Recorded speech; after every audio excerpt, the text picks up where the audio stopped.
তো আজকের যুগের আমরা মুসলমানেরা নিজেরাই তো ন্যায়পরায়ণ নই, সত্যবাদী নই, তো রাষ্ট্রে কিভাবে ন্যায় বিচার প্রতিষ্ঠা করব? ঈসা আলাইহিস সালাম যদি তার নিজের ব্যক্তিগত জীবনে ন্যায়পরায়ণ না হয়, উনি কি রাষ্ট্রের ন্যায় বিচার প্রতিষ্ঠা করতে পারবে? আপনাকে আমি উদাহরণ দিয়ে বলি। কাপাসিয়া টোক গাজীপুরের মানুষ খুব ভালোভাবে জানেন। আপনি আপনার পাড়া প্রতিবেশী আশেপাশের অঞ্চল কি হানাফি কি আহলে হাদিস একটু নজর দিয়ে দেখেন, নজর বুলিয়ে দেখেন যে বাবার মৃত্যুর পর কতজন ভাই তার বোনকে পিতার সম্পত্তিতে ন্যায্য হিস্সা ন্যায়ের সাথে, ন্যায় পরায়ণতার সাথে বুঝিয়ে দিয়েছে। ন্যায়ের সাথে একে তো আছে দেয়নি, আর এক দল আছে যদি দিয়ে থাকে তাহলে সবচেয়ে দামি জমিটা নিজে নিয়েছে, আর বিলের মধ্যে পানিতে ডুবে থাকা জমিটা বোনকে দিয়েছে। এটা কি ন্যায় হয়েছে? ন্যায় হয়নি, অন্যায় হয়েছে। এবার বলেন, এই মুসলমান, যেই মুসলমান নিজেকে মুসলিম বলে দাবি করছে, সে ন্যূনতম তার পরিবারে তার রক্তের সম্পর্কের বোনকে আল্লাহর দেওয়া সম্পত্তি ন্যায়ের সাথে বুঝিয়ে দিতে পারেনি। ওই মুসলমানকে যদি আমি আজকে রাষ্ট্রের দায়িত্ব দিই, 16 বছর যা দুর্নীতি হয়েছে ও তার কয়েক গুণ বেশি দুর্নীতি হয়েছে। 16 বছর যা জুলুম হয়েছে ও তার চেয়ে বেশি জুলুম করবে, কেননা সে তার পরিবারে তার বোনের সাথে ন্যায় প্রতিষ্ঠা করতে পারেনি। কেমনে সম্ভব যে সে রাষ্ট্রের দায়িত্ব বলে রাষ্ট্রের ন্যায় বিচার প্রতিষ্ঠা করবে? উদাহরণ 2, আপনাদের এই কাপাসিয়া টোক গাজীপুর অঞ্চলের মানুষ মিলিয়ে দেখেন, এরকম অসংখ্য জায়গায় বিবাহ হচ্ছে যেখানে মুসলিম মেয়ের বিবাহ হচ্ছে যৌতুকের ভিত্তিতে। যৌতুক নিচ্ছে কে? মুসলমান যৌতুক নিচ্ছে। মুসলিম সন্তান, মুসলিম যুবক, মুসলিম পিতা যৌতুক নিচ্ছে। বিবাহে উপস্থিত আছে হাজি, নামাজি, আলেম, আলহাজ, ওমরাকারী, দানবীর, কাজী, এমন কে নাই যে বিবাহে উপস্থিত নাই? সবাই মুসলমান, সবাই আল্লাহওয়ালা, সবার দাড়ি টুপি আছে। সবার চোখের সামনে একটা মেয়ের সাথে এবং একটা মেয়ের পরিবারের সাথে অন্যায় হচ্ছে। কি হচ্ছে? কথা বলেন না কেন? কি হচ্ছে? অন্যায় হচ্ছে। আপনি নিশ্চিত থাকেন, এই যে যুবক তার স্ত্রীর কাছে যৌতুক নিয়েছে, এই যে ছেলের পরিবার যে ওই মেয়ের পরিবারের থেকে যৌতুক নিয়েছে, আর ওই বিবাহে যত মুসলমান উপস্থিত হয়েছে, এদেরকে আজ এখন যদি রাষ্ট্রের দায়িত্ব দেওয়া হয়, তো গত 16 বছর যা দুর্নীতি হয়েছে আর একদিনে তার চেয়ে বেশি দুর্নীতি করবে। তাহলে কিভাবে আপনি বলবেন যে ইসলাম রাষ্ট্র ক্ষমতায় প্রতিষ্ঠিত হবে? এই সমস্ত মুসলমানদের দিয়ে, যারা অন্যায়কারী, মিথ্যুক, দুর্নীতিবাজ, তাদের দিয়ে ইসলাম প্রতিষ্ঠিত হবে রাষ্ট্রে? অসম্ভব, অসম্ভব। ইসলামের ব্র্যান্ডিংই হচ্ছে ন্যায় বিচার প্রতিষ্ঠা।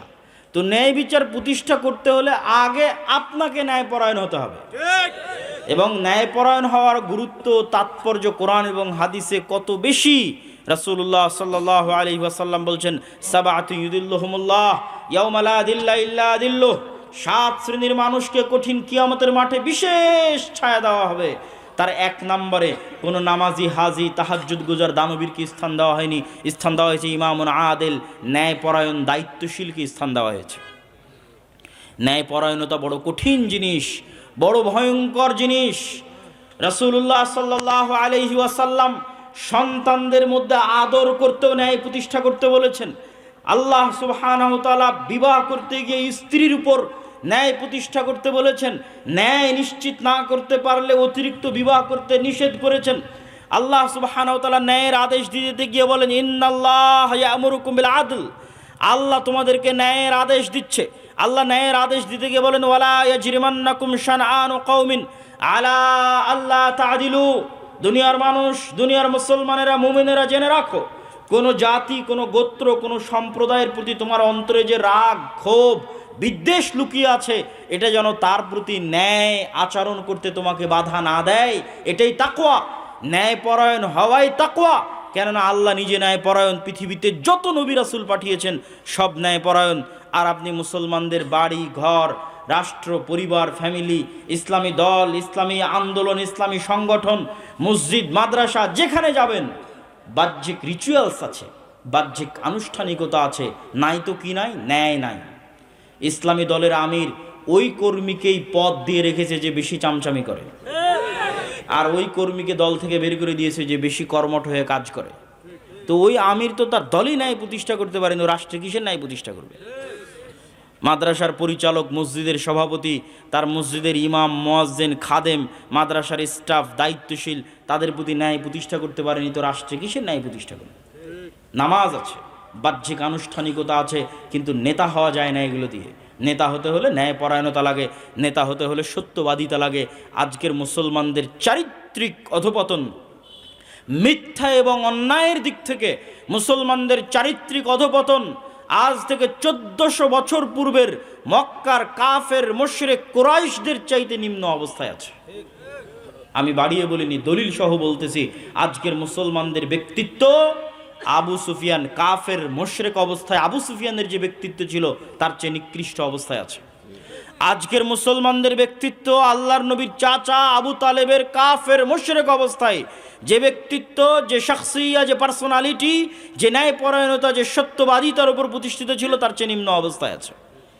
আবু সুফিয়ান যখন কাফের অবস্থায়, তখন বাদশাহ হিরাক্লিয়াস আবু সুফিয়ানকে জিজ্ঞেস করছে জেরুজালেমে বসে। জেরুজালেমে আবু সুফিয়ানকে জিজ্ঞেস করা হচ্ছে, বাদশাহ হিরাক্লিয়াস জিজ্ঞেস করছে, না কোনো ফোন আছে, না কোনো ক্যামেরা আছে, না কোনো লাইভ আছে, না কোনো রেকর্ডার আছে, আর আবু সুফিয়ানকে জিজ্ঞেস করা হচ্ছে তার চিরশত্রু সম্পর্কে। অথচ আবু সুফিয়ান একটা কথা তার শত্রু মুহাম্মদ সাল্লাল্লাহু আলাইহি ওয়াসাল্লাম সম্পর্কে মিথ্যা কথা সেই দিন বাদশাহ হিরাক্লিয়াসের দরবারে দাঁড়িয়ে বলেনি। আজকে আপনি আপনার বাংলাদেশের যে কোনো রাজনৈতিক নেতাকে তার বিপরীত রাজনৈতিক দলের নেতা সম্পর্কে জিজ্ঞেস করে দেখেন, যা বলবে 16 আনাই মিথ্যা। কেননা এই গণতান্ত্রিক রাজনীতি টিকেই আছে মিথ্যার উপর। এখানে মিথ্যুক না হলে আপনি রাজনীতি করতে পারবেন না, আর মিথ্যুক কখনো নেতা হতে পারে না। নেতৃত্বের গুণ মুসলমানদের ওখানেই হারিয়ে গেছে। আমেরিকা, ইউরোপ গিয়ে দেখেন মুসলমানেরা কাফের মুশরিকের কাছে মিথ্যা বলছে 2 টাকা বেশি পাওয়ার জন্য, মিথ্যার উপর প্রতিষ্ঠিত হয়ে আছে। রূপগঞ্জের মানুষকে দেখেছি গত নির্বাচনের সময় যে সব এমপির কাছ থেকে টাকা নিয়ে বলেছে তাকে ভোট দিবে। মিথ্যুক। মুসলমানদের বেসিক যে গুণ, সেই গুণ তারা হারিয়ে ফেলেছে। কেমনে তারা নেতা হবে, কেমনে তারা কল্পনা করে যে ইসলামকে তারা রাষ্ট্র ক্ষমতায় প্রতিষ্ঠিত করবে, কেমনে, কোন দিক থেকে, কোন সেন্সে? রাসূলুল্লাহ সাল্লাল্লাহু আলাইহি ওয়াসাল্লাম বলেন, সালাসুন মান কুন্না ফিহি, 3টে বৈশিষ্ট্য যার মধ্যে থাকবে সে মুনাফিকান খালিসা, খাঁটি মুনাফিক। ইজা হাদ্দাসা কাযাবা, কথা বললে মিথ্যা বলে, ওয়াদা করলে ভঙ্গ করে, আর দায়িত্ব দেওয়া হলে দায়িত্বের খেয়ানত করে। যখন দায়িত্ব দেওয়া হয় সেই দায়িত্বের খেয়ানত করে, সব হচ্ছে মুনাফিক। আপনি কত ওসি, ডিসি, এসপি, মন্ত্রী, মিনিস্টার, এসিলেন্ট, সাব রেজিস্ট্রার নেবেন যারা নামাজি, আল্লাহওয়ালা, হাজি, কিন্তু সে যে পদে দায়িত্ব পালন করছে ওই দায়িত্বের সাথে খেয়ানত করতেছে। কিন্তু আমরা তাদেরকে বুঝাতে পারিনি ইসলাম কি। বুঝাতে না পারার কারণে মানুষ বলে যে আমি প্রশ্ন ফাঁসের টাকা আল্লাহর রাস্তায় দান করব। কেমনে বলে? এটা আমাদের ব্যর্থতা। আমরা যারা দায়ী, আলেম, ওলামা, তাদের ব্যর্থতা। একজন এসিল্যান্ড, একজন সাব রেজিস্ট্রার তার দায়িত্বের জায়গায় খেয়ানত করে কেমনে কল্পনা করে যে ওই দায়িত্বের খেয়ানতের মাধ্যমে যে অর্থ উপার্জন করেছে সেই অর্থ আল্লাহ রাস্তায় দান করে সে জান্নাতে যাবে? অথচ আল্লাহর নবী বলে গেছে সে মুনাফিক। কি বলে গেছে? মুনাফিক। দায়িত্ব দেওয়া হয়েছে, দায়িত্ব পালন আমানতের সাথে পালন করেনি, মুনাফিক। তো মুনাফিক মুসলিমের নামাজ দিয়ে কি হবে? মুনাফিক মুসলিমের হজ, উমরা, দান দিয়ে কি হবে? তাকে আল্লাহ কখনো নেতা বানাবেন না। কেননা এই ধরনের মানুষ গোলাম হওয়ার জন্য পৃথিবীতে এসেছে, আজীবন গোলাম থাকবে।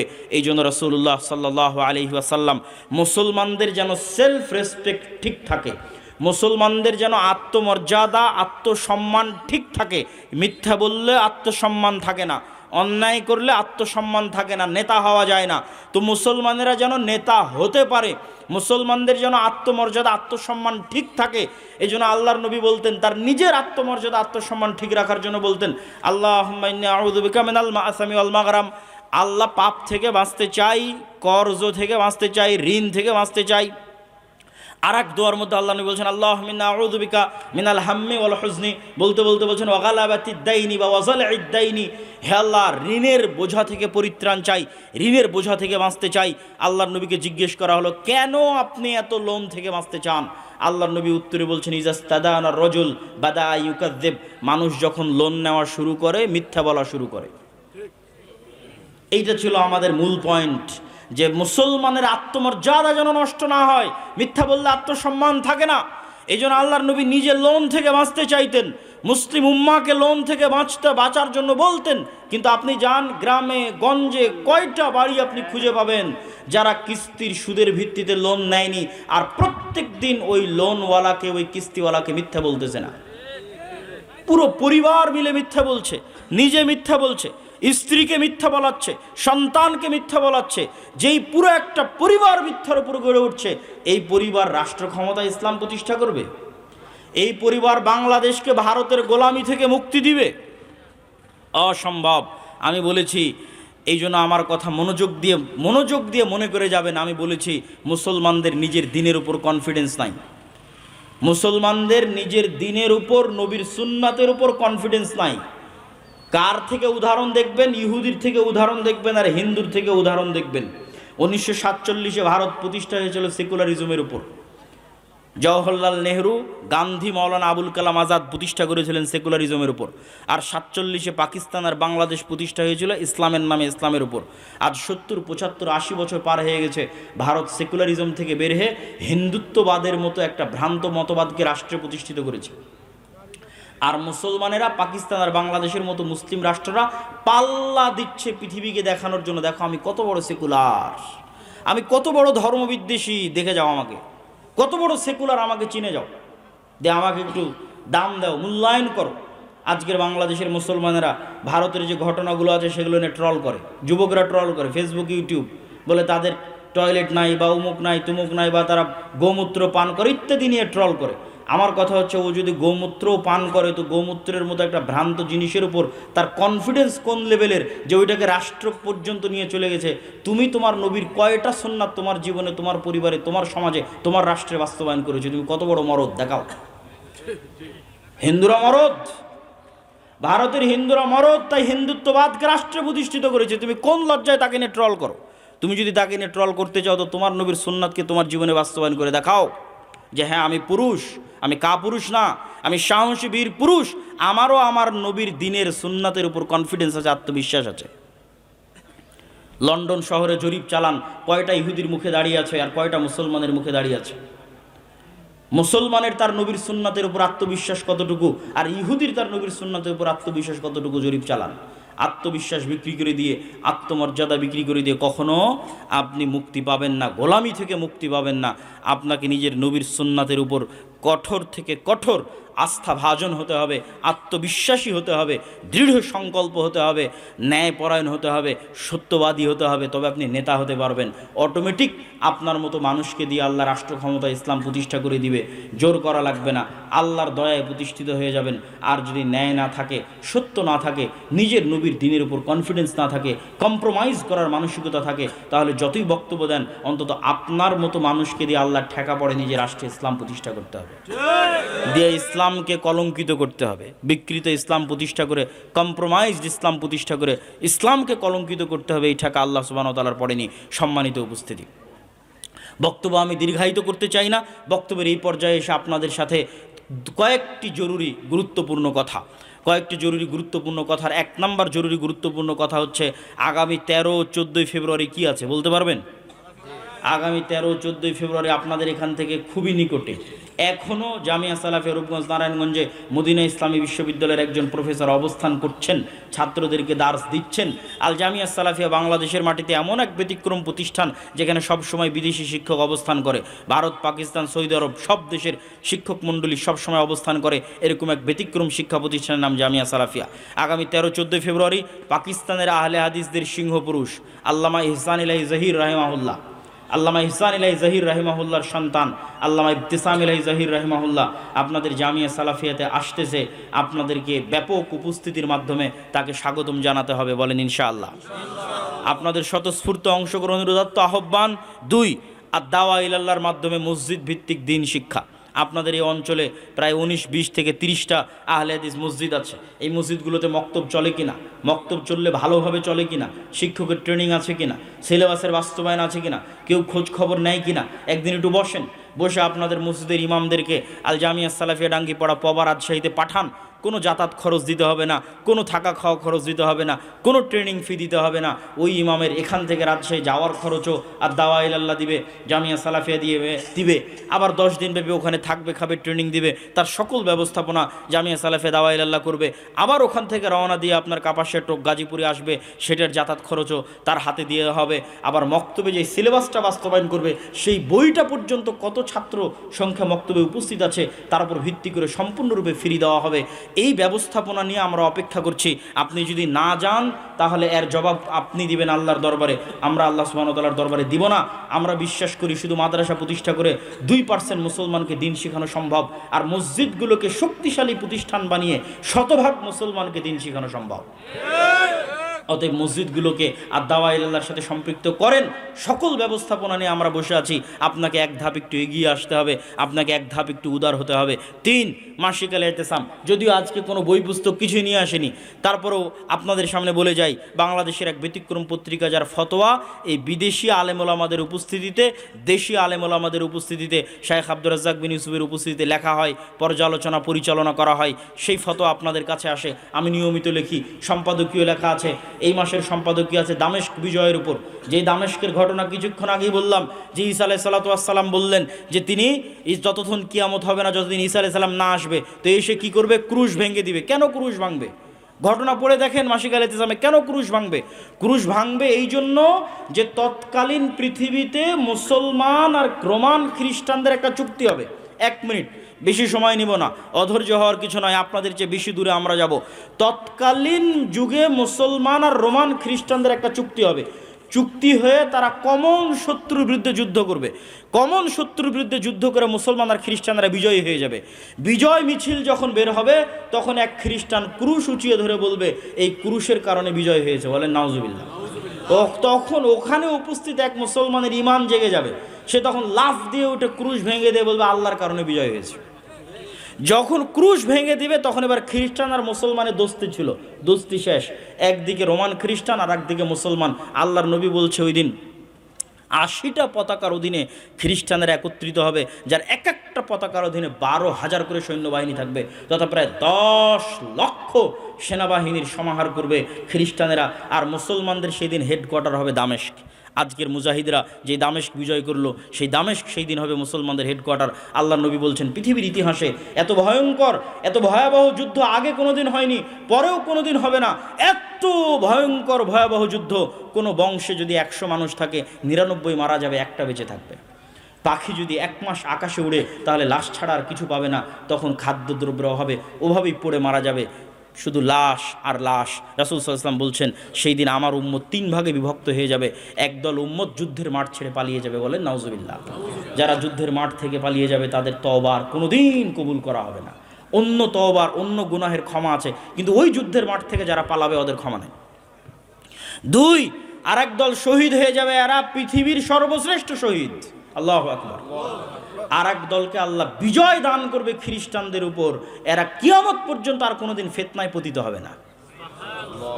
এদের মাধ্যমেই ঈসা আলাইহিস সালাতু ওয়াস সালাম আসবেন, ইমাম মাহদি আসবেন, তাদের মাধ্যমেই দাজ্জালের পতন হবে। তো এই যে ঘটনাগুলো, এই চমৎকার ঘটনাগুলো, তো ওই যেটা বলতেছিলাম, কেন উনি ক্রুশ ভাঙবেন? ঈসা আলাইহিস সালাতু ওয়াস সালাম এসে, মুসলমান আর খ্রিস্টানদের যুদ্ধই তো হলো ক্রুশ ভাঙাকে কেন্দ্র করে। এই যুদ্ধে বিজয়ের পর মুসলমানেরা তাদের তরবারি, তাদের রাইফেল, তাদের গুলি যখন গাছের সাথে ঝুলিয়ে রাখবে, তখন শয়তান বলবে তোমাদের বাড়িতে দাজ্জাল প্রবেশ করে গেছে। তাড়াহুড়ো করে সেই রাইফেল, সেই তরবারি নিয়ে দৌড়ে যখন দামেস্ক শহরে ফিরে আসবে, দেখবে না দাজ্জাল এখনো আসেনি, তবে দাজ্জাল আসার সময় হয়ে গেছে। তখনই ঈসা আলাইহিস সালাতু ওয়াস সালাম 2 জন ফেরেশতার কাঁধে ভর দিয়ে দামেস্কের মসজিদে অবতরণ করবেন। এই যে সমসাময়িক বিভিন্ন গুরুত্বপূর্ণ বিষয়ে মাসিক আল ইতিসামে আপনারা লেখা পাবেন। অনেক জ্বালিয়েছে, বলেন নাউজুবিল্লাহ। অনেক ডিস্টার্ব দিয়েছে, অনেক ঝগড়া করেছে, অনেক দাওয়াত দিয়েছে। ফাতিনা বিমা তাইদুনা, তুমি যে বারবার ভয় দেখাতে যে আল্লাহর আযাব আসবে, ফাতিনা বিমা তাইদুনা, ওই আযাবটা নিয়ে আসো, বলে নাউজুবিল্লাহ। অনেক জ্বালিয়েছো, অনেক ডিস্টার্ব দিয়েছো, আল্লাহর যে আযাব ও গজবের ভয় দেখাতে, ফাতিনা বিমা তাইদুনা, সে আযাব এবং সেই গজব নিয়ে আসো। ইন কুনতা মিনাস সাদিকিন, যদি তুমি সত্যবাদীদের অন্তর্ভুক্ত হয়ে থাকো। এবার আল্লাহ সুবহানাহু ওয়া তাআলা বর্ণনা দিচ্ছেন নূহ আলাইহিস সালাতু ওয়াস সালামের সম্প্রদায়কে ধ্বংস করার বর্ণনা। ওয়াসনাইল ফুলকা বিআয়ুনিনা, আমি নূহকে বললাম, তুমি আমাদের চোখের সামনে, আমাদের সামনে তুমি নৌকা তৈরি করো। ওয়াসনাউল ফুলক ওয়াকুল্লামা মাররা আলাইহি মালাউম মিন কওমিহি সাখিরু মিন। নূহ নৌকা বানানো শুরু করলো। যখনই তার সম্প্রদায়ের লোকজন নৌকার পাশ দিয়ে অতিক্রম করতো সাখিরু মিন, তখন নূহকে নিয়ে হাসি ঠাট্টা করত।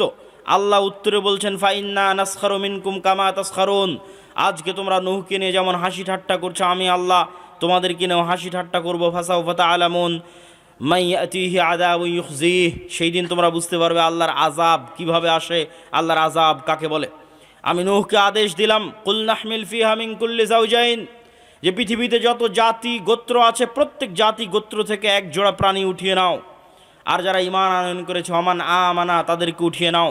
ওমা আমানা মাআহু ইল্লা কালিল, তবে নূহের সাথে অল্প সংখ্যক মানুষ ঈমান আনয়ন করেছে।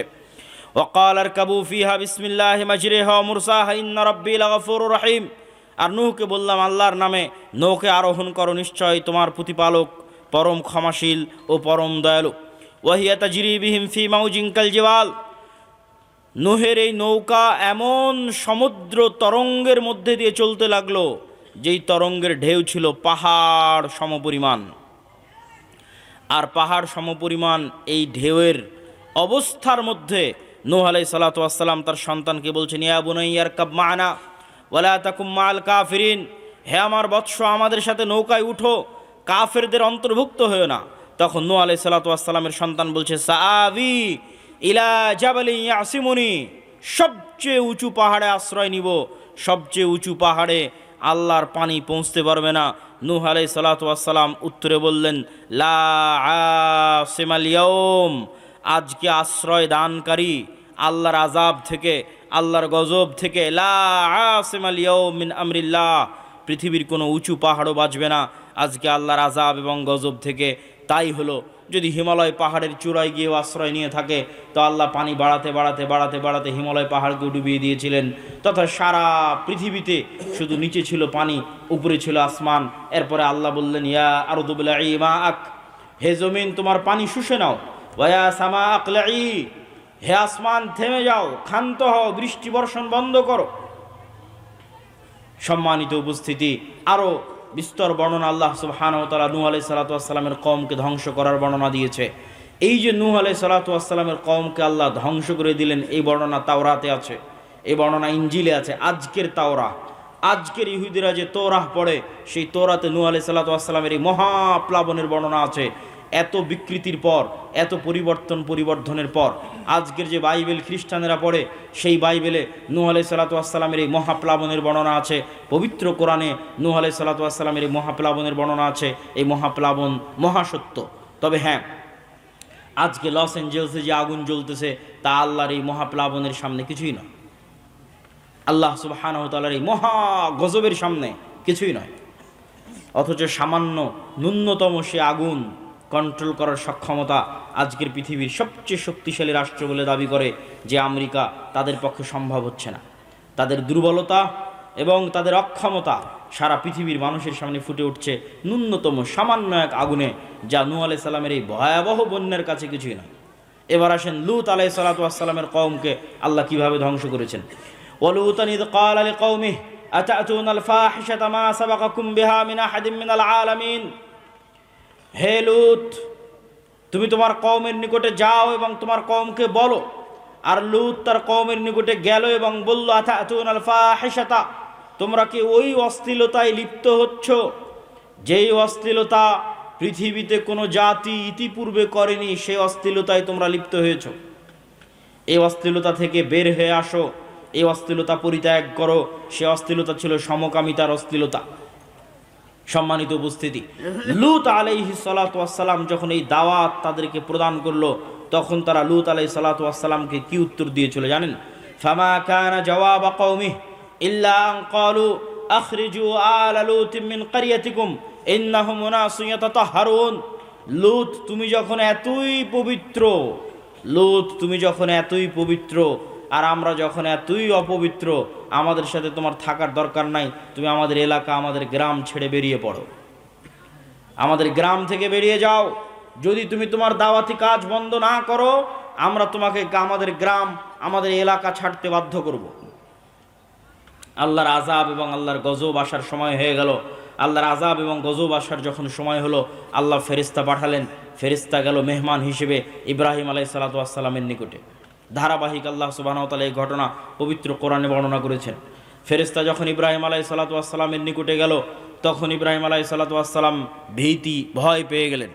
ফেরেশতারা বলছে, ভয়ের কোনো কারণ নাই।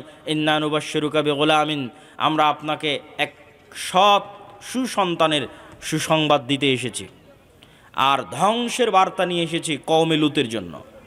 ইব্রাহিম আলাইহিস সালাতু ওয়াস সালাম আশ্চর্য হয়ে বললেন, সেখানে যে লুত আছে, তোমরা ধ্বংসের বার্তা নিয়ে এসেছো কওমে লুতের জন্য, কিন্তু সেখানে যে লুত আছে আলাইহিস সালাতু ওয়াস সালাম, তখন ফেরেশতারা বললেন, তাকে উদ্ধার করে নেওয়া হবে, তাকে বাঁচিয়ে নেওয়া হবে। এই ফেরেশতা দলই মেহমান হিসেবে লুত আলাইহিস সালাতু ওয়াস সালামের নিকটে গিয়ে উপস্থিত হলো। লুত আলাইহিস সালাতু ওয়াস সালাম প্রথমে বুঝতে পারেননি যে তারা আল্লাহ সুবহানাহু ওয়া তাআলার মেহমান, তারা আল্লাহ সুবহানাহু ওয়া তাআলার ফেরেশতা, এটা তিনি বুঝতে পারেননি। তো ফেরেশতাগণ যখন লুত আলাইহিস সালাতু ওয়াস সালামের দরবারে গেছে, তখন সুন্দর সুদর্শন কিশোর যুবক বয়সের পূর্ব মুহূর্তের বয়সের আকৃতি ধারণ করে গেছে। তৎকালীন সেই জাতির জঘন্য লোলুপ দৃষ্টি তখন এই ফেরেশতাদের উপর পড়ে, এবং তারা লুত আলাইহিস সালাতু ওয়াস সালামের নিকটে চায় যে তুমি তাদেরকে আমাদের হাতে উঠিয়ে দাও। তখন লুত আলাইহিস সালাতু ওয়াস সালাম বলেন, আলাইসা মিনকুম রাজুলুর রশীদ, তোমাদের মধ্যে কি একজনও পবিত্র মানুষ নাই? হায় আফসোস, তোমাদের মধ্যে একজনও কি পবিত্র মানুষ নাই? আমি ইলা রুকনিন শাদীদ, আমি মহাশক্তিশালী আল্লাহর আশ্রয় প্রার্থনা করছি। তোমাদের সামনে, তোমাদের মাধ্যমে আজ আমার মেহমানেরা অপমানিত হবে, এই অপমান হওয়া থেকে আমি আল্লাহর দরবারে আশ্রয় প্রার্থনা করছি। যখন লুত আলাইহিস সালাতু ওয়াস সালামকে এরকম চিন্তিত দেখলেন ফেরেশতারা, তখন ফেরেশতারা বললেন, ইয়া লুত ইন্না রাসূলু রাব্বিক, আরে আমরা তো আপনার প্রতিপালকের পক্ষ থেকে পাঠানো ফেরেশতা। লা ইয়াসিলু ইলাইক, এরা আপনার এবং আমাদের কোনো ক্ষতি করতে পারবে না। ফাআসরি বিআহলিক বিকিতইম মিনাল লাইল, রাত শেষ হওয়ার পূর্বেই আপনার পরিবার নিয়ে, মুমিনদের নিয়ে এই এলাকা ত্যাগ করেন। ফাআসরি বিআহলিক বিকিতইম মিনাল লাইল, রাত শেষ হওয়ার পূর্বে এই এলাকা ত্যাগ করেন। ওয়ালা ইয়ালতাফিত মিনকুম আহাদ, আপনাদের মধ্যে কেউ যেন পিছন ফিরে না তাকায়। ইল্লা ইমরাতাক, তবে আপনার স্ত্রীকে সাথে নিয়ে যেতে পারবেন না। মুসিবুহা মা আসাবাহুম, আল্লাহর গজবের শিকার সেও হবে। ইন্না মাউইদাহুমুস সুবহ, আপনার এই জাতির ধ্বংস হওয়ার সময় সকাল। আলাইসাস সুবহু বিকরিব, সকাল কি অতি নিকটে নয়? অতএব সকাল হওয়ার পূর্বে এই এলাকা ত্যাগ করেন। লূত আলাইহিস সালাতু ওয়াস সালাম সকাল হওয়ার পূর্বেই তড়িঘড়ি করে এলাকা ত্যাগ করলেন, তার স্ত্রী থেকে গেল। আল্লাহ সুবহানাহু ওয়া তাআলা কোরআন মাজিদে বর্ণনা করছেন, ফালাম্মা জা আমরুনা জাআলনা আলিয়াহা সাফিলাহা, যখন লূত ওই শহর ও এলাকা ত্যাগ করলো, তখন আমি আল্লাহ ওই শহরের উপর সাইড করে দিলাম নিচে, আর নিচের সাইড করে দিলাম উপরে। জাআলনা আলিয়াহা সাফিলাহা, পুরো শহরকে উল্টিয়ে দিলাম। ওয়ামতারনা আলাইহা হিজারাতাম মিন সিজ্জিল মামদুদ, আর আসমান থেকে বর্ষণ করতে লাগলাম আগুনের পাথর। পুরো শহরকে উল্টিয়ে দিলাম, আর আসমান থেকে বর্ষণ করতে লাগলাম অগ্নি পাথর বৃষ্টি। আল্লাহর আযাব, এই গজবের সামনে আজকের লস এঞ্জেলসে যা হচ্ছে কিছুই নয়। আল্লাহ সুবহানাহু ওয়া তাআলা লূত আলাইহিস সালাতু ওয়াস সালামের কওমকে যে ভয়ঙ্কর আযাব ও গজব দিয়ে ধ্বংস করে দিয়েছেন, সেই ভয়ঙ্কর আযাব ও গজবের সামনে আল্লাহর সেই শক্তিশালী মহান আল্লাহ সুবহানাহু ওয়া তাআলার সেই ভয়ঙ্কর আযাব ও গজবের সামনে আজকের আমেরিকার লস এঞ্জেলসে যা চলতেছে তা ন্যূনতম, তা অতি সামান্য, তা অতি নগণ্য। চলেন আল্লাহ সুবহানাহু ওয়া তাআলা তারপরের জাতির ধ্বংসের বর্ণনা দিচ্ছেন, তা হচ্ছে আদ জাতি। এগুলো প্রত্যেকটা আল্লাহ কোরআনে বর্ণনা দিয়েছে, আর আমি শুধু কোরআনের আয়াত করছি আর অনুবাদ করছি। ওয়া ইলা আদিন আখাহুম হুদ, আদ জাতির নিকটে নবী করে পাঠিয়েছি হুদ আলাইহিস সালাতু ওয়াস সালামকে। ক্বালা ইয়া কওমি ইবুদুল্লাহ মা লাকুম মিন ইলাহিন গায়রুহু, হুদ তার জাতিকে লক্ষ্য উদ্দেশ্য করে বলল, হে আমার কওম, আল্লাহর ইবাদত করো। মা লাকুম মিন ইলাহিন গায়রুহু, আল্লাহ ব্যতীত পৃথিবীতে ইবাদতের যোগ্য কেউ নাই। আফালা তাত্তাকুন, তোমরা কি আল্লাহকে ভয় করো না? যদি তোমরা আল্লাহ ব্যতীত অন্য কারো ইবাদত করো অথবা আল্লাহর ইবাদতকে মেনে না নেও, তাহলে আল্লাহর গজবের তোমরা শিকার হবে। ইন্নী আখাফু আলাইকুম আযাবা ইয়াউমিন আযীম, আমি ভয় পাচ্ছি যে আল্লাহর আযাব এবং আল্লাহর গজব তোমাদেরকে ঘিরে ধরবে। তো নূহ আলাইহিস সালাতু ওয়াস সালামের কওম আর লূত আলাইহিস সালাতু ওয়াস সালামের কওমের চেয়ে আদ জাতি ছিল বিপরীত, ব্যতিক্রম। কি বিপরীত, কি ব্যতিক্রম? আদ জাতির উত্তর দেখেন, আদ জাতির উত্তর আল্লাহ কোরআনে বর্ণনা করছে। অকালু মান আশাদ্দু মিন্না কুওয়াহ, যখন হুদ আলাইহিস সালাতু ওয়াস সালাম আদ জাতিকে বললেন আল্লাহর গজব আসতে পারে, আদ জাতি উত্তরে বলল মান আশাদ্দু মিন্না কুওয়াহ, আজকের পৃথিবীতে আমাদের চেয়ে শক্তিশালী এমন আছে কে যার ভয় তুমি আমাদেরকে দেখাও? মান আশাদ্দু মিন্না কুওয়াহ, আজকের পৃথিবীতে আমাদের চেয়ে শক্তিশালী কেউ নাই, কিসের গজবের ভয় দেখাও, কিসের আযাবের ভয় দেখাও? তৎকালীন বিশ্বের সবচেয়ে শক্তিশালী জাতীয় রাষ্ট্র তৈরি করেছিল আদ সম্প্রদায়, সবচেয়ে উন্নত সভ্যতা তৈরি করেছিল আদ সম্প্রদায়, সবচেয়ে উন্নত প্রযুক্তি তৈরি করেছিল আদ সম্প্রদায়। সে উন্নত প্রযুক্তি, উন্নত সভ্যতা, জ্ঞান বিজ্ঞানের সর্বোচ্চ শিখরে পৌঁছে গিয়ে আদ জাতি অহংকার বশত দাবি করেছিল মান আশাদ্দু মিন্না কুওয়াহ, আজকের পৃথিবীতে আমাদের চেয়ে এমন শক্তিশালী কে আছে যার আযাব এবং যার গজবের ভয় তোমরা দেখাও? আল্লাহ উত্তরে বলছেন আওয়ালাম ইয়ারাউ আন্নাল্লাহাল্লাযী খালাকাহুম হুয়া আশাদ্দু মিনহুম কুওয়াহ, তারা কি জানে না যে তারা জ্ঞানে বিজ্ঞানে প্রযুক্তিতে শক্তিতে সভ্যতায় সক্ষমতায় উন্নতির সর্বোচ্চ শিখরে যদি পৌঁছে যায়, মানব জাতি যত শক্তিশালী হওয়া সম্ভব, যত উন্নত প্রযুক্তির হওয়া সম্ভব, তার সর্বোচ্চ লেভেলে যদি পৌঁছে যায়, তবুও তারা আল্লাহর সৃষ্টি জীব আর আল্লাহ তাদের সৃষ্টিকর্তা। আল্লাহ বলছেন, আদ জাতিকে লক্ষ্য করে আল্লাহ বলছেন তারা যত শক্তিশালী হোক এই লেভেল তো ভাঙতে পারবে না যে সে সৃষ্টিজীব আর আমি আল্লাহ তার সৃষ্টিকর্তা। এইটা কি ভাঙতে পারে? আজকের ইসরায়েল, আজকের আমেরিকা, আজকের ভারত দাবি করতে পারে মান আশাদ্দু মিন্না কুওয়াহ, আজকের পৃথিবীতে আমাদের যে শক্তিশালী আছে কে, কে শক্তিশালী আছে দাবি করতে পারে। কিন্তু আল্লাহ সুবহানাহু ওয়া তাআলা উত্তরে বলছেন তোমরা শক্তিতে সামর্থ্যে যত সর্বোচ্চ পর্যায়ে পৌঁছে যাও, তারপরও এই লেভেল অতিক্রম করতে পারবে না যে তোমরা হচ্ছে সৃষ্টিজীব আর আল্লাহকে সৃষ্টিকর্তা। তো যিনি সৃষ্টিকর্তা উনি কি সৃষ্টিজীবের চেয়ে শক্তিশালী নন? শক্তিশালী, চিরন্তন এবং চিরস্থায়ীভাবে শক্তিশালী। তাহলে আদ জাতির এই গর্ব এবং এই অহংকারকে আল্লাহ সুবহানাহু ওয়া তাআলা এবার ধ্বংস করে দিচ্ছেন। ওয়া আম্মা আদুন ফাউহলিকু বিরিহিন সরসরিন আতিয়া, আমি আদ জাতিকে ধ্বংস করে দিলাম ভয়ঙ্কর প্রচণ্ড ঝড় বাতাস, যেই ভয়ঙ্কর প্রচণ্ড ঝড় বাতাস প্রবাহিত থেকেছে এক সপ্তাহ যাবৎ, বিরিহিন সরসরিন আতিয়া।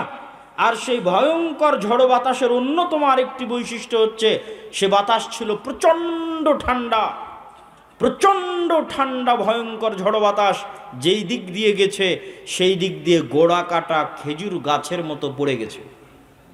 কি মানুষ, কি বিল্ডিং, কি দালান কোঠা, কি গাছপালা, বাতাসের তেজ যেদিক দিয়ে গেছে সেদিক দিয়ে গোড়া কাটা খেজুর গাছের ময়নায় পড়ে গেছে। আল্লাহ সুবহানাহু ওয়া তাআলা এই আযাব এবং গজবের বর্ণনা পবিত্র কোরআন মাজিদে দিয়েছেন যে তিনি আদ জাতিকে এভাবে ধ্বংস করেছেন। এবার সামুদ জাতি, সামুদ জাতিকে আল্লাহ সুবহানাহু ওয়া তাআলা কিভাবে ধ্বংস করলেন?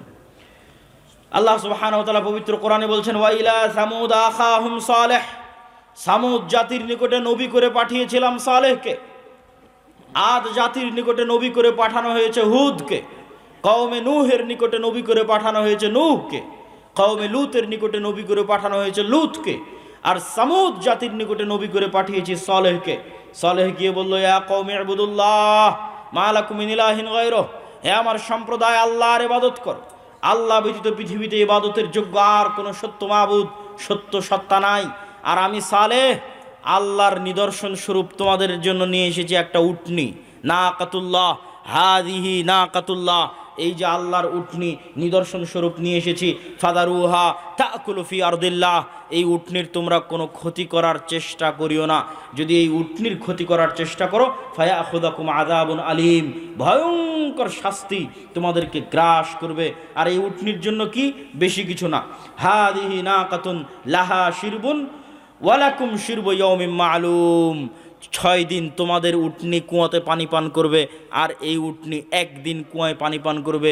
যেই দিন এই উটনি একদিন কুয়ায় পানি পান করবে, সেই দিন এই উটনির এত পরিমাণ দুধ হবে, যেই দুধ নিয়ে সমগ্র সামুদ সম্প্রদায়, আত্মীয় স্বজন, পাড়া প্রতিবেশী, গরু ছাগল বাছুর পশু প্রাণী মিলে সেই দুধ দহন করে শেষ করতে পারবে না। এই নিয়ামত আল্লাহ তাদেরকে দিয়েছিলেন, এই নিদর্শন আল্লাহ তাদেরকে দিয়েছিলেন, কিন্তু তাদের অন্তরে অহংকার পেয়ে বসেছিল। তাদের অন্তরে কীরকম অহংকার পেয়ে বসেছিল আল্লাহ সুবহানাহু ওয়া তাআলা পবিত্র কোরআন মাজিদে তাদের এই বর্ণনা দিচ্ছেন, তাদের এই অহংকারের বর্ণনা দিচ্ছেন। ফাআকারুন নাকাহ ওয়া আতাউ আন আমরি রাব্বিহিম, তারা আল্লাহর এই নিদর্শনকে উপেক্ষা করতো, উটনির পা কেটে নিল।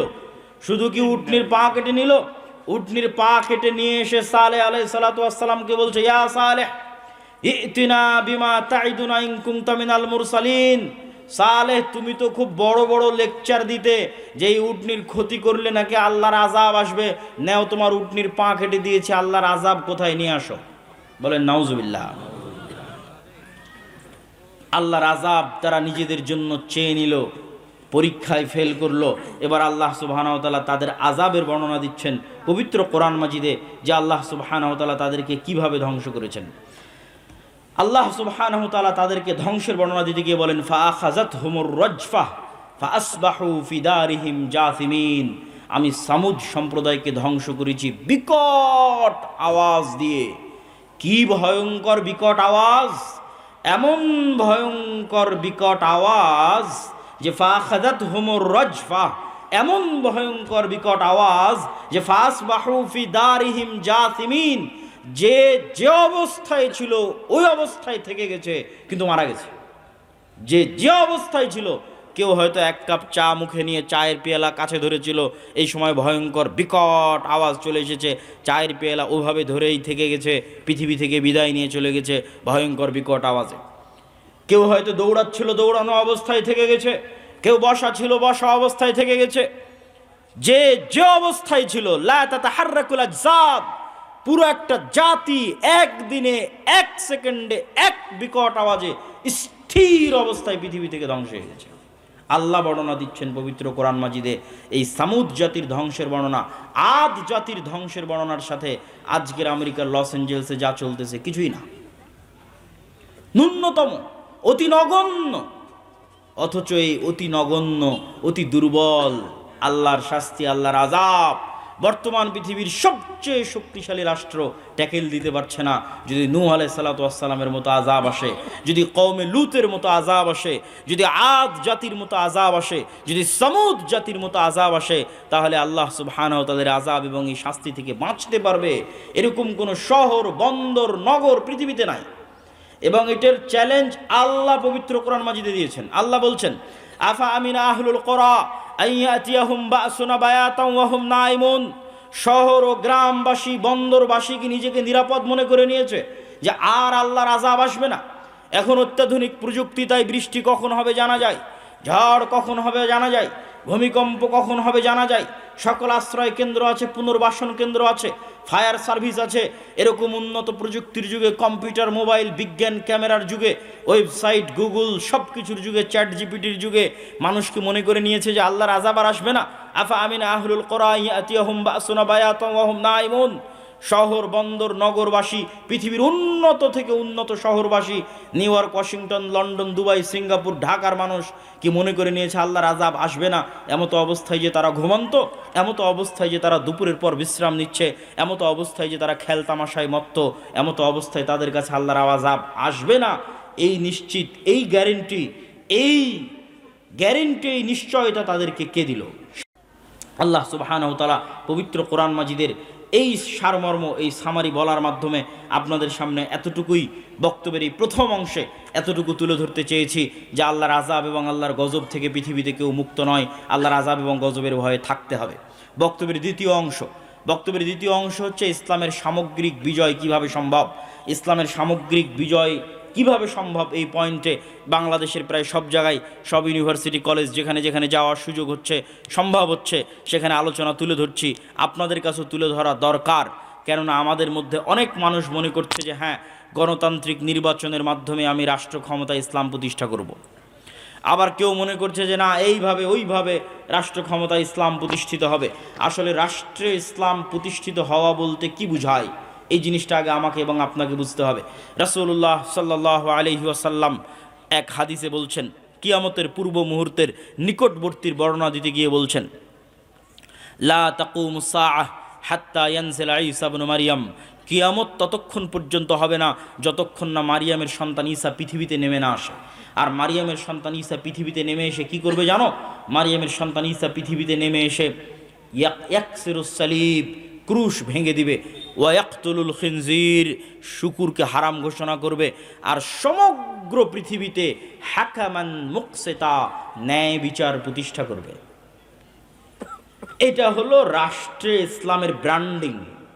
যে ঈসা আলাইহিস সালাতু ওয়াস সালামের যে শাসন ব্যবস্থা হবে, ওই শাসন ব্যবস্থা ইসলামী শাসন ব্যবস্থা না অন ইসলামিক শাসন ব্যবস্থা? ইসলামী শাসন ব্যবস্থা। তো ইসলামী শাসন ব্যবস্থার ব্র্যান্ডিং করছেন আল্লাহর নবী, যে ঈসা আলাইহিস সালাতু ওয়াস সালাম যতক্ষণ না আসবে কিয়ামত হবে না। উনি আসবেন, এসে কি করবেন? সমগ্র পৃথিবীতে ন্যায় বিচার প্রতিষ্ঠা করবেন। তাহলে ইসলামী শাসন ব্যবস্থার ব্র্যান্ডিং হচ্ছে ন্যায় বিচার, ইসলামী শাসন ব্যবস্থার ব্র্যান্ডিং হচ্ছে ন্যায়পরায়ণতা।